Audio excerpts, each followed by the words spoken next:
So our esteemed colleague James cut us off because he was getting bored, but we weren't done talking about Marvel, so we're back. I didn't know you wanted to keep going.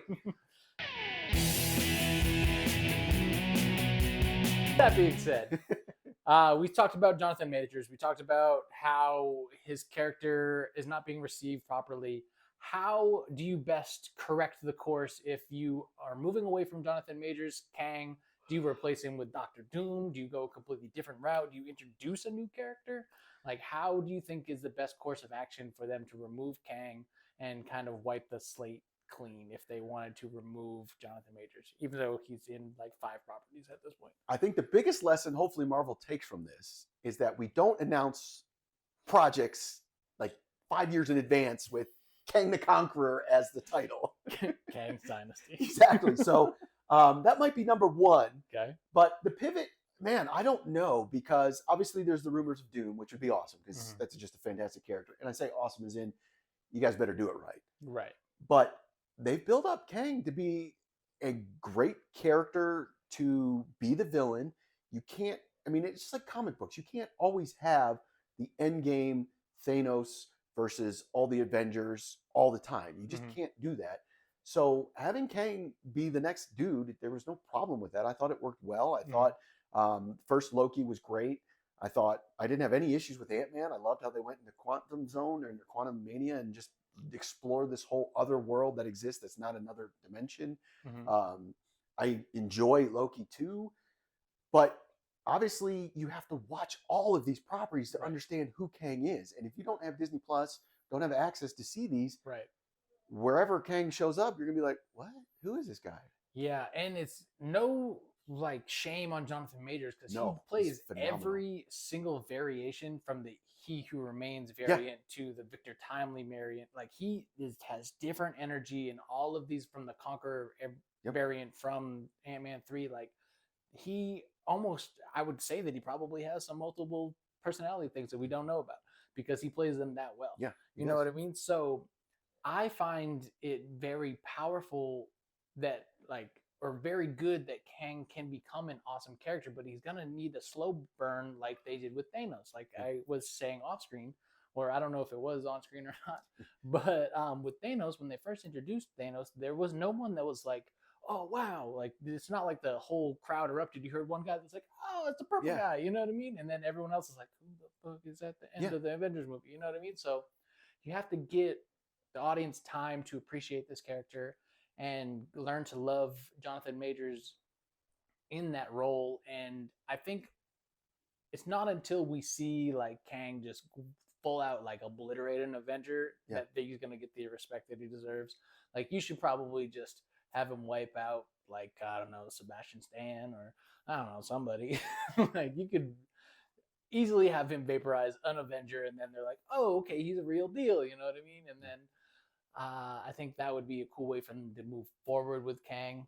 The biggest issue I think that they have is, as we stated before, is the legal issues and Ant-Man 3 and Loki not being done, but people are still feeling like it's lackluster. And I think it's one of the best things that they've done recently. Like, honestly, Loki is top tier Marvel, in my humble opinion. Tom Hiddleston is here to save the MCU, in my humble opinion. But yeah, we'll see as they move into the Marvels where they go with that. And I guess that brings up another issue is who is saying these things are like abstract failures? Like Loki is some of the best writing, both 1 and now season 2, some of the best writing I've ever seen. I'm not going to say I understand all of it because, dear Lord, there's a lot of things going on. And I know a lot about comic books, but I don't know everything. So they're reaching into things that I'd never heard of. I'm like, wow, okay, cool. I'll go along until they explain it to me. But you keep hearing these ideas that, oh, Ant-Man, failure. The Marvels is going to be a failure. And it's like, what is saying these things are failures? How are they a failure? And a lot of people attribute it to box office, right? A lot of people attribute it to watch, like with Disney Plus, like how many people are watching it, how long it's been watched, like all that kind of stuff. But I think it's how fast the content's coming out and how much people are like, did this impact this story? Do I have time to watch all of this? Like I stated in this previous video, it's a lot to take in. And I think that is half the problem. But we started to discuss something that I want to jump into off screen, is more grounded villain stories.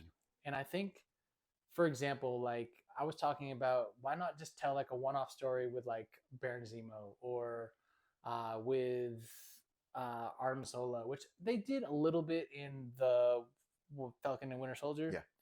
But it wasn't like a full, just like Baron Zemo assembles a crew and then they attack, and like the story's done within one show or one movie kind of thing. And Artem Zola's a really fun character. You know what I mean? I think that, I mean, granted he's a Nazi, but Still a fun you know, character, still a yes. fun character to explore. And there are a bunch of one-off characters like that in the Spider-Man universe, like that they could bring in. And Spider-Man characters are rich, like Batman characters, where like there's not a lot of them that don't have some weight to them. Yeah. So make more deals with Sony on not just Spider-Man. Maybe get like a, you know, go get somebody in the Spider-Verse to just attack a random Avenger and tell that story. I think there's not everything has to be so connected. And I think that's what we were discussing, where if you were more successful in telling these one-off stories, then everyone would feel like they could watch this one thing, feel connected to it, and then jump back into the rest of the universe. So it's like almost tent poles that allow you to want to explore everything that's already being built down here. And it's ironic because they have this template with actual comic books, Right. where characters do their own thing, and then typically over the summer we have this big crossover event, whatever, cool. You don't need to have it every summer, but we have these things. Like Shang-Chi was a great, to me, a really great movie, which was just Shang-Chi. Yes, you brought in some elements that we'd seen before with why did I forget his Wong name? and Abomination. Ben Kingsley. I forgot his character's name. He was in Iron Man 3 as the Mandarin. Oh, How did I forget yes. that? Yes. Not That the real Mandarin. That was, but, you know. that was neat. Yeah, So that was fun, but it was also Shang-Chi. Here's his world. Here's who he is. We're introducing him. Yes, we have Abomination. We have Wong. But for the most part, it's just him. Yeah. In that world. Cool. Why not do more of that? But you're right. Every time it's like, oh, is Julia Louis-Dreyfus going to check in at the end and give us a teaser that she's forming the Thunderbolts? It's like, right. okay, cool. But so I had to watch that in order to understand this. Mm-hmm. Whereas I think one of the nice things about like what Netflix did with some of the Marvel stuff was we had these street level heroes Mm-hmm. that were individual stories, and like Daredevil, oh, that was a good one. We liked it. We can do season 2. Cool. Also, who is sorry, I don't mean to cut you off, but the villain from Jessica Jones. Purple Man, the first one? Yeah, but what is his name? David Tennant? The character's name. Purple Man. I don't remember. More of the story is I would love to bring him back Yeah. entirely. And I think that he could do a lot of cool stuff in the Marvel Cinematic Universe. And I think that's like, to say what we were saying is like there are a lot of cool villains that don't have to be Avengers level threats. Yes. And that's why we have individual heroes doing what they need to do, and we don't need a team up every time. Right. It's like, cool, let's have Iron Man Mm-hmm. go against Mandalorian. Yeah. Or Mandalorian, jeez. Mandarin. No. I would love it. I want the first Oh my stuff. God, never mind. The first iteration. Mandalorian. Iron Man versus the Mandalorian. I'm out. I'm going to watch this.